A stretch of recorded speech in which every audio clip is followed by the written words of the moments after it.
Public Sénat, en partenariat avec France Culture et avec le soutien du Centre national du livre, présente Livrez-vous.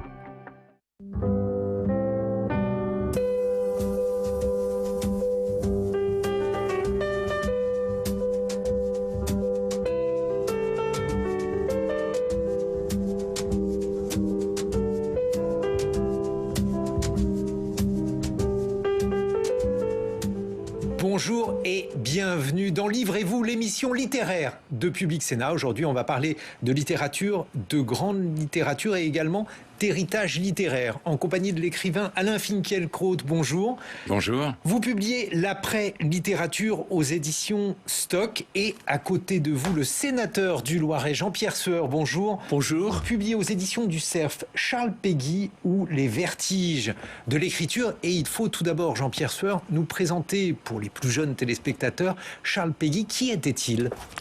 Péguy était un immense écrivain, malheureusement méconnu. Voyez-vous, c'est quelqu'un qui est né à Orléans, qui a écrit un bouquin qui s'appelle Jeanne d'Arc, 700 pages, un seul exemplaire vendu. Aujourd'hui, dans tous les lagards et michards, vous savez, adieu Meuse, endormeuse, et qui s'est battu toute sa vie pour des idées.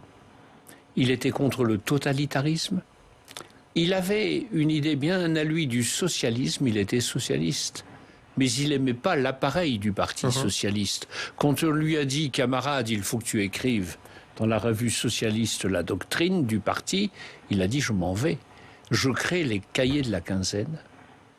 Et où là, pauvrement, il a publié toutes ses œuvres. C'est quelqu'un qui était croyant, mais qui était aussi anticlérical. Il a écrit, par exemple, les forces politiques de l'Église ont toujours été contre la mystique, et particulièrement contre la mystique chrétienne. C'est quelqu'un qui est très moderne dans son écriture, parce que ce qu'il nous présente, c'est l'écriture en train de s'écrire. Vous voyez, et son œuvre est un mouvement, un flot. Et certains disent il y a les œuvres en prose, les œuvres en vers. Non, tout est poétique. Et en même temps, beaucoup de polémiques. Mais la poétique et la polémique marchent ensemble. Et quand on a cherché à couper Péguy en morceaux, on lui a fait beaucoup de tort. Et quand on a cherché, et je finis, à le récupérer, on lui a fait aussi beaucoup de tort. C'est un écrivain extraordinaire. Alain Finkielkraut, pourquoi Péguy a-t-il compté pour vous ? Alors d'abord, il faut insister en effet sur l'extraordinaire originalité de son écriture. J'ai été fasciné par ça. Une écriture, un style qui contrevient à toutes les règles françaises du bien écrire. Vous auriez un exemple ? On pourchasse la répétition. Péguy se répète. C'est Gide qui disait que son style est semblable à celui des très anciennes litanies. Le style de Péguy est semblable aux cailloux du désert, ajoute Gide, qui se suivent et se ressemblent, où chacun est pareil à l'autre, mais un tout petit peu différent. D'une différence qui se reprend, se ressaisit, s'accentue, s'affirme, et toujours plus nettement. Voilà. Péguy, c'est ça. C'est une espèce de litanie, de mélopée, absolument extraordinaire. Autre chose, c'est un homme dont je ne dirais pas qu'il est actuel. Il était intempestif à son époque, il l'est encore aujourd'hui. Et pour donner un exemple et de ce caractère intempestif et de la beauté de son écriture, je voudrais citer quelques mots, si vous le voulez bien. C'est Péguy qui raconte ce qui lui est arrivé. Il avait passé son certificat d'études, il devait être placé à l'école primaire supérieure d'Orléans. Sa mère était rempailleuse de chaises, quand même. C'est vraiment l'homme du peuple par excellence. Il faut qu'il fasse du latin, avait dit son directeur. Et voici ce qu'écrit Péguy. Ce que fut pour moi cette entrée dans cette 6e à Pâques, l'étonnement, la nouveauté devant Rosa Rosae, l'ouverture de tout un monde tout autre, de tout un nouveau monde, voilà ce qu'il faudrait dire, mais voilà qui m'entraînerait dans des tendresses. Le grammairien qui, une fois la première, ouvrit la grammaire latine sur la déclinaison de Rosa Rosae, n'a jamais su sur quel parterre de fleurs il ouvrait l'âme de l'enfant. C'est absolument extraordinaire, et surtout, vous voyez bien, son caractère intempestif, le latin comme ouverture d'un monde, et ce monde comme nouveau. Donc on est aux antipodes de ce qu'on dirait aujourd'hui encore. Et si vous permettez, je ferai justement une allusion à l'actualité. Anne Hidalgo a promis de doubler le salaire des professeurs. C'est une promesse qu'elle ne sait évidemment pas financer, et c'est une promesse un peu méprisante. S'il y a crise aujourd'hui, c'est crise de la transmission, et il faudrait revenir à l'idée de l'école véhiculée par Péguy. Alors, puisque Alain Finkielkraut a un peu parlé de politique, Jean-Pierre Sueur, vous qui êtes sénateur, pourquoi avoir décidé de s'intéresser à Péguy? Qu'a-t-il de politique et en quoi rejoint-il votre pratique? Vous savez, je suis allé à un colloque à Saint-Pétersbourg où des profs venaient du fin fond de la Russie pour parler de Péguy. Et 8 jours après, j'ai essayé de faire comprendre à Orléans qu'il fallait dénommer un lycée du nom de Charles Péguy. Et j'ai eu du mal auprès des profs qui avaient plein de préjugés sur lui, des élèves et des parents. Quel type de préjugés? C'est vieux, c'est trop catho, c'est pas assez laïque. Alors que si quelqu'un a défendu l'école publique, les hussards noirs de la République, c'est Charles Péguy. Et moi, voyez-vous, je pense qu'il faut revaloriser les professeurs, mais je pense aussi qu'il faut en revenir à une école de l'exigence. Savez-vous qu'aujourd'hui, en France... Vous allez vous faire un copain. Mais non, mais je dis... on est déjà copains. Depuis longtemps. En France, on doit être le pays d'Europe où il y a le moins d'heures de cours dans une année scolaire, le moins de jours de cours. Et je suis partisan qu'on redonne toute la dignité et aussi tout le salaire aux enseignants, mais aussi que l'on n'accepte pas de perdre nos places dans les classements internationaux pour l'école de l'exigence. Alors maintenant, Péguy, c'est vrai que son style est extraordinaire, mais il dit, dans Durel, il dit... Il n'y a pas une seule répétition dans mon œuvre. En fait, parce que son écriture, elle est, vous savez, il emploie le terme tapisserie. Tapisserie, ça veut dire que c'est une écriture qui est horizontale, linéaire et verticale. Vous lisez ce poème immense. Vous voyez, 7000 vers, Ève. Et en plus, pendant qu'il est en train d'être imprimé, il ne pouvait plus s'arrêter. Et continuer à écrire, et si bien qu'on a 5000 vers en prime. Eh bien, vous avez des charpentes, des vers qui reviennent, mais des mots qui, à la même place, renvoient l'un à l'autre tout le long du poème, si bien que c'est une écriture qui est horizontale et verticale, c'est une symphonie. Et quand on entre dans cette lecture à double dimension, on se rend compte de l'immense beauté de ce poème dans ses côtés lyriques comme dans ses côtés polémiques. Alors, Alain Finkielkraut, vous vous intéressez justement à l'après-littérature. Il faut nous expliquer en quoi Péguy peut incarner ce qu'était la littérature et ce dont vous déplorez, non pas la disparition, mais peut-être plus la perte de sens pour notre époque. L'après-littérature, il faut tout de suite être clair, lever un malentendu possible. Je ne dis pas qu'il n'y a plus de littérature, qu'il n'y a plus d'écrivains. Simplement, la littérature, dirais-je, n'imprime plus, et surtout, le rapport du présent au passé a changé, ce qui entraîne une vraie crise de la transmission et plus largement encore de l'humanisme européen. L'humanisme européen, c'est de dire on a à apprendre quelque chose des textes antérieurs. C'est par le détour des signes d'humanité déposés dans les œuvres de culture que nous accédons à nous-mêmes et au monde. Ça, c'est Ricoeur qui le dit. Et Ange Policien, il y a beaucoup plus longtemps, dit en lisant Cicéron, on n'apprend pas à devenir cicéronien, mais à devenir soi-même. Alors, un mot de Péguy encore, si vous permettez. Autant que vous voudrez, puisque... Justement, vous êtes face pour à un illustrer péguiste. aussi ce que vient de dire Jean-Pierre Sueur. Et pour répondre aux professeurs de mauvaise volonté. De Jean Coste, un texte admirable sur un instituteur. Il ne faut pas que l'instituteur soit dans la commune le représentant du gouvernement, il convient qu'il soit le représentant de l'humanité. Ce n'est pas un président du conseil, si considérable que soit un président du conseil, ce n'est pas une majorité qu'il faut que l'instituteur dans la commune représente, il est le représentant né de personnages moins transitoires, il est le seul et l'inestimable représentant des poètes et des artistes, des philosophes et des savants, des hommes qui ont fait et qui maintiennent l'humanité, il doit assurer la représentation de la culture. Ainsi d'ailleurs, il ne peut pas assurer la représentation de la politique parce qu'on ne peut pas cumuler les deux représentations. Mais justement, il n'est plus tenté de le faire aujourd'hui parce que le présent a changé. Le mot woke américain est très intéressant. Woke, c'est celui qui est éveillé à toutes les discriminations, à toutes les injustices. Donc il regarde le passé de haut. Le passé n'est jamais aussi éveillé que lui. Donc il le convoque, il le fait comparaître.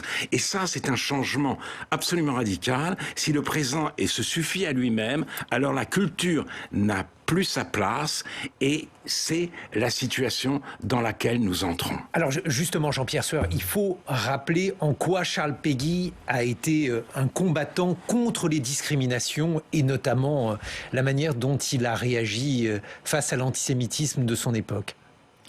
Il a été d'un courage extraordinaire. Vous savez que Péguy a été Dreyfusard avant même que Jaurès ne le fût. Et que dans ce livre qui s'appelle Notre jeunesse, qui est extraordinaire, son grand livre, qu'est-ce qu'on trouve dans Notre jeunesse? On trouve les trois courants du dreyfusisme tels que lui le vit. Le courant républicain, dit-il, le courant chrétien, le courant juif. Et il dit que tout cela culmine dans une figure, celle de Bernard Lazare, et il reproche aux politiciens, à toute une classe politique. Bernard Parfois Lazare, de manière... Pardonnez-moi, je vous coupe, mais là aussi, il faut rappeler qui était Lazare. Grand intellectuel et grand défenseur d'une cause.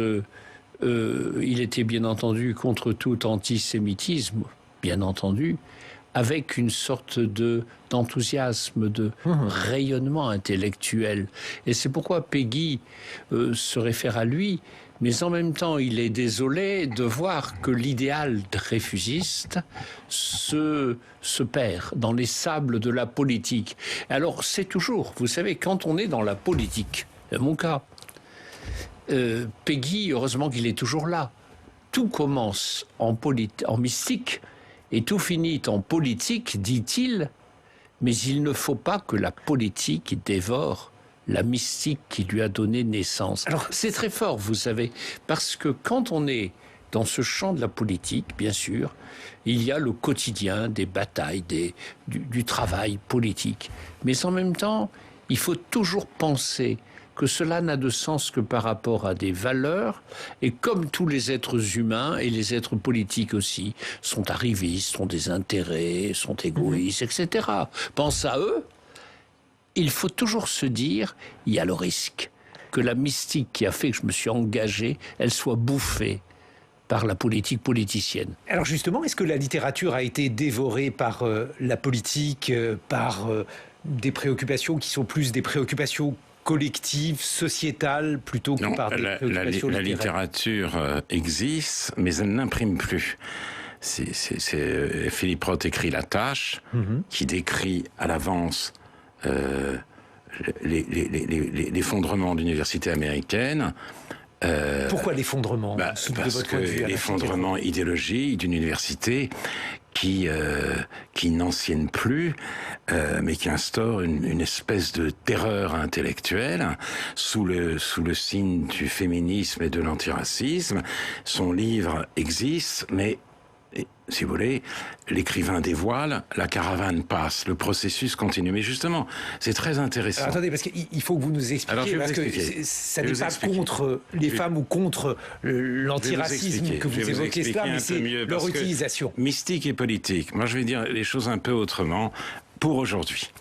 Tout peut commencer en lutte pour l'émancipation, et tout se termine, hélas, en lutte pour le pouvoir. L'antiracisme est de plus en plus obsessionnel et de plus en plus et omniprésent, de plus en plus présent, alors même que le racisme a été complètement disqualifié. Il existe, mais il est totalement disqualifié. Vous le voyez malgré tout quotidiennement, Comment ? le racisme. Vous le voyez malgré tout quotidiennement, le racisme. Oui, enfin, je le vois, comme dit Pierre Desproges, j'adorerais S racisme quand on mettra un S à raciste. C'est-à-dire, je le vois de tous les côtés. Deuxièmement, le féminisme, c'est encore plus évident.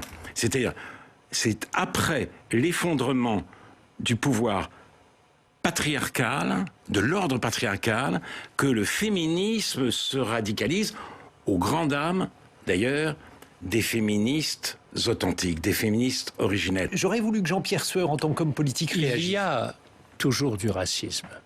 Il y a toujours aussi les combats que mènent des femmes contre des discriminations. Vous savez, même l'égalité salariale, on en est loin aujourd'hui. Non, on n'en est pas loin, c'est pas vrai.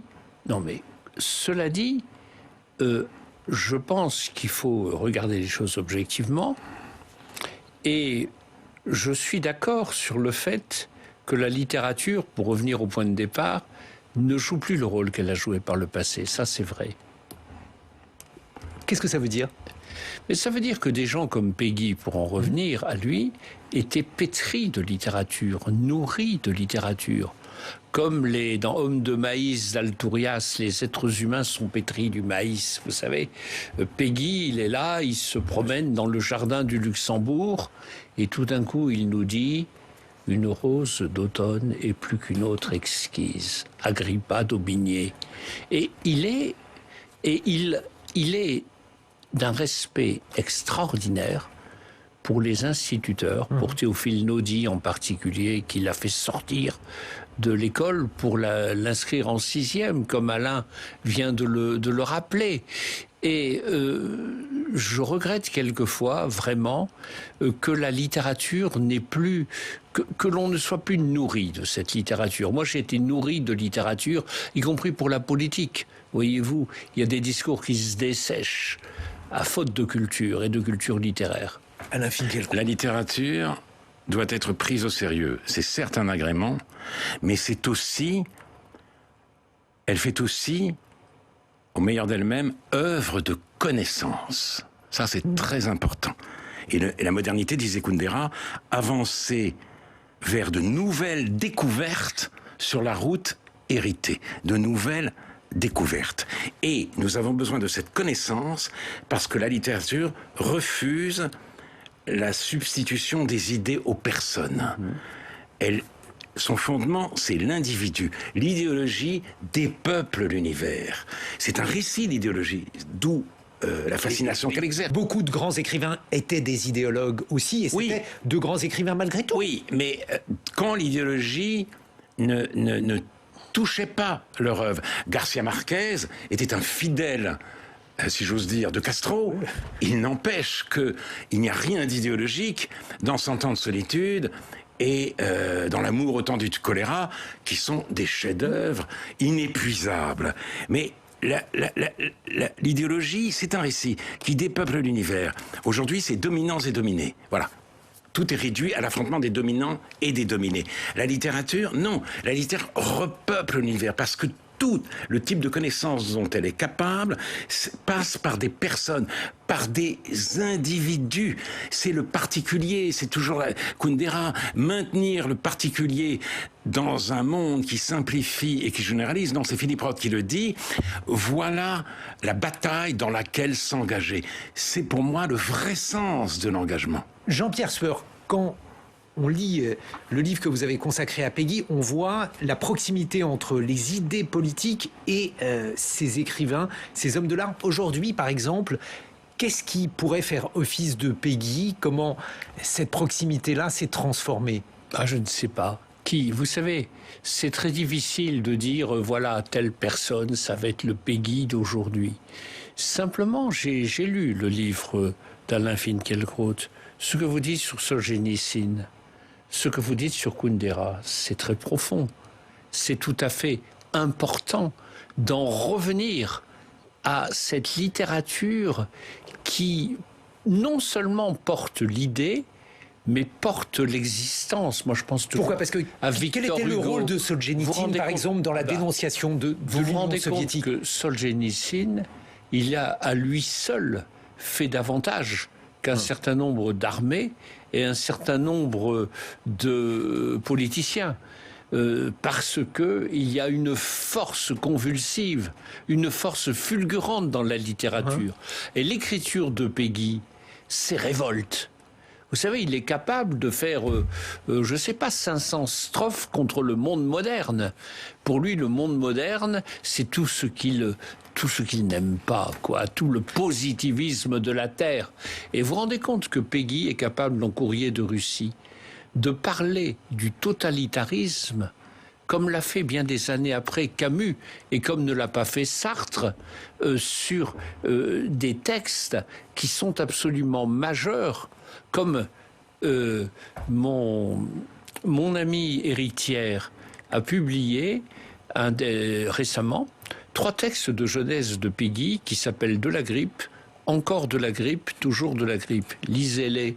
C'est une réflexion sur l'actuelle pandémie qui est d'une subtilité extraordinaire. C'est-à-dire que il y a une manière de parler de l'actualité dans Péguy, mais une manière de la dépasser. On est dans les souffles de l'esprit, on en prend plein la gueule, disons-le, on en prend plein la tête, mais ça fait du bien. Alain Finkielkraut, justement, puisque Jean-Pierre Sueur vient de parler de la pandémie, on a beaucoup lu pendant la première période de cette pandémie, et lorsque nous étions cloîtrés chez nous, les gens ont lu, ont revisité les classiques. C'est la preuve aussi que cette littérature, elle dit beaucoup de choses pour beaucoup de gens aujourd'hui. Ah oui, bien sûr. Il reste des lecteurs, fort heureusement, et il y a des gens qui ont profité, si j'ose dire, de ce loisir forcé pour se replonger dans la littérature. Moi-même, j'ai comblé une lacune dont j'ai honte, puisque j'ai lu peut-être le plus beau roman de tous les temps, Anna Karénine. Pourquoi le plus beau, selon vous ? Qu'est-ce que ça veut dire pour Alain Finkielkraut, un beau roman ? Pourquoi Anna Karénine et un livre ? Bien sûr, parce que d'abord, c'est un roman où on apprend quelque chose à chaque page, un roman qui en dit long sur... c'est une exploration infinie des variations du cœur humain, des intermittences du cœur, dirait Proust. Voilà, ça peut être la définition d'un roman. Mais vous voyez qu'il y a une difficulté, parce que j'ai l'impression que aujourd'hui, certains liraient Anna Karénine et diraient, mais voilà, c'est un monde révolu. Qu'est-ce que c'est que cette histoire ? Pourquoi l'adultère en fait-on tout un plat ? Je veux dire, elle le quitte, c'est pas grave, etc. Donc, on peut très bien lire ce roman avec un air de supériorité en se disant, ça vient d'un monde périmé, d'un monde, si vous voulez, ligoté dans ses préjugés et ses stéréotypes. Alors que, certes, la situation était très différente, mais il y a une exploration inépuisable et sans équivalent de l'âme humaine chez Tolstoï. Jean-Pierre Sueur, un mot de conclusion sur le rôle de la littérature, sur le plaisir que les jeunes qui nous regardent peuvent prendre en découvrant Péguy, puisque vous le disiez, c'est une écriture vertigineuse. Quand on est dans cette écriture, qu'on entre dedans, on ne peut pas en sortir indemne, parce qu'il vous prend par le cœur, par les sentiments et aussi par l'esprit.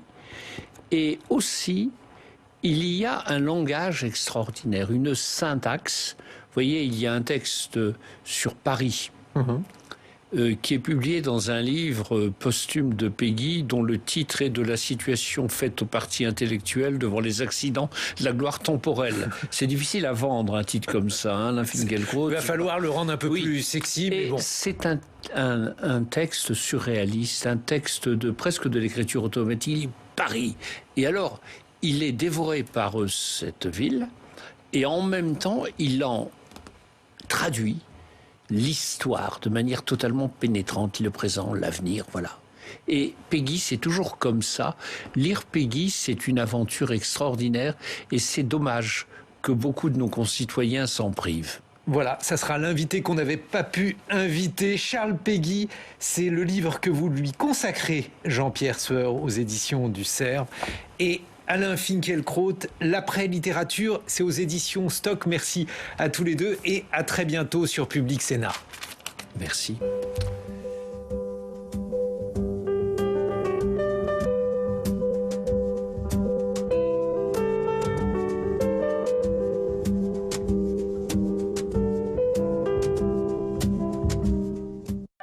Public Sénat, en partenariat avec France Culture et avec le soutien du Centre national du livre, vous a présenté Livrez-vous.